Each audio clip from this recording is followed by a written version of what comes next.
జనవరి 8 దేవుని వాగ్దానం. నలిగిన మనస్సు గలవారిని ఆయన రక్షించును. కీర్తన 34:18. మన ప్రభువైన యేసుక్రీస్తు నామములో మీ అందరికీ ఉదయం శుభాలు తెలియచేయుచున్నాను. ప్రభునందు ప్రియులారా, దేవుని మహాకృపలో మనమందరం మరొక నూతనమైన సంతోషకరమైన దినాన్ని చూసే ధన్యత దేవుడు మనకు అనుగ్రహించాడు. అందుని బట్టి దేవాతి దేవునికి నేను కృతజ్ఞతాస్తుతులు చెల్లిస్తూ ఉన్నాను. ఎలా ఉన్నారు? అందరూ క్షేమంగా ఉన్నారా?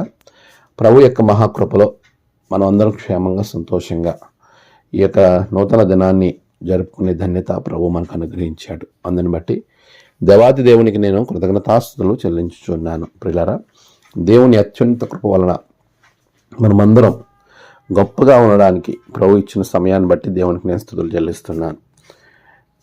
చాలాసార్లు మనము ఏదైనా ఒక ఉన్నతమైనటువంటి కార్యం తలపెట్టినప్పుడు, ఏదైనా ఒక సమస్యలో మనం ఉన్నప్పుడు, ఆ సమస్య నుండి ఎలాగైనా మనం బయటకు రావాలి, దీనిలో నుండి మనల్ని ఎవరు రక్షిస్తారు అని ఎన్నో రకాలుగా నలిగిపోతూ ఉంటాం.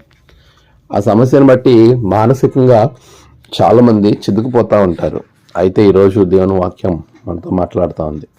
నువ్వు ఏ సమస్యను బట్టి చిదుకుపోతున్నావో, నలిగిపోతున్నావో, అలాంటి నలిగిన మనస్సు అది దేవునికి న్యాయకరమైనది, ఇష్టమైనది అయితే ఆయన నిన్ను రక్షించడానికి ఈ లోకానికి వచ్చాడు అనే విషయాన్ని జ్ఞాపకం పెట్టుకోవాలి. నలిగిన వారిని రక్షించడానికి మనిషి కుమారుడి లోకంలోకి వచ్చినట్లుగా నజరేతు ప్రణాళికలో ఆయనే స్వయంగా చెప్పిన విధానాన్ని జ్ఞాపకం చేస్తున్నాను. ఇలారా, నువ్వు ఏ సమస్యను బట్టి నలిగిపోతున్నావో నాకు ఈరోజు తెలియదు, కానీ ఆకాశమందు ఆసీనమైన దేవుడు నీ సమస్యను చూస్తున్నాడు, నీ పరిస్థితిని చూస్తూ ఉన్నాడు, నీ హృదయాన్ని చూస్తున్నాడు. నీకున్న ప్రతి ఇబ్బందికరమైన పరిస్థితిని తొలగించి నిన్ను రక్షించడానికి ఆయన ఎప్పుడూ ఆసన్నుడిగా నీ ప్రక్కనే ఉన్నాడు అనే విషయాన్ని నువ్వు మర్చిపోవద్దు. ప్రియ విశ్వాసి, దేవుడిచ్చేటువంటి రక్షణ చాలా గొప్పగా ఉంటుంది. ఆయన మనల్ని రక్షించేవాడిగా, మనలను కాపాడేవానిగా, ఈ లోకానికి రక్షకుడిగా, లోక పాపాలను మోసుకుని పోయే లోకరక్షకునిగా వచ్చాడు అనే విషయాన్ని నువ్వు ఒక్కసారి మరొక పర్యాయం గుర్తు తెచ్చుకోవాలి. అలాంటి రక్షకుని మీద నమ్మకం ఉంచు.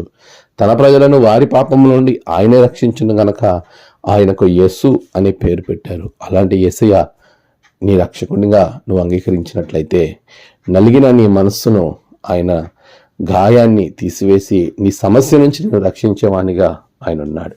అట్టి కృపా భాగ్యములు దేవుడు మీకు అనుగ్రహించును గాక. ఆమేన్. ప్రార్థన. సర్వశక్తిమంతుడా, గొప్ప దేవ, నీ బిడ్డల జీవితంలో గొప్ప కార్యాలు మీరు జరిగించండి. నలిగిన మనసును ఓదార్చండి, బిడ్డలను ఆశీర్వదించండి. ఈరోజు వారి ప్రయాణాలు, పనులు, తలపెట్టిన కార్యాలన్నిటిలో గొప్ప జయాన్ని బిడ్డలకు తెచ్చేయండి.